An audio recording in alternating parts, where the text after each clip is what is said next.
In this short tutorial, I will show you how to add someone on Google Chat using your mobile phone.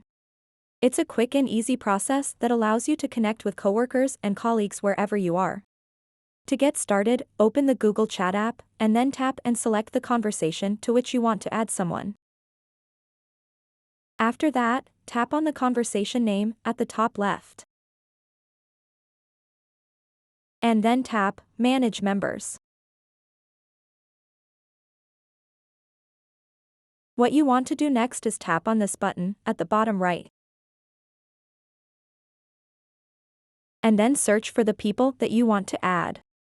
You can quickly and easily search for them by typing in their email address. Once you've typed in their email address, they will show up.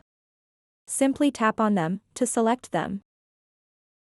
And then tap on the check mark at the top right to close this and complete the process.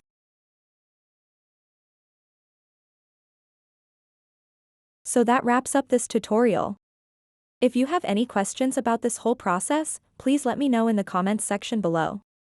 And if this video helped you out, please give it a big thumbs up and subscribe to this channel for more tutorial videos like this one. Thank you so much for watching and have a good day.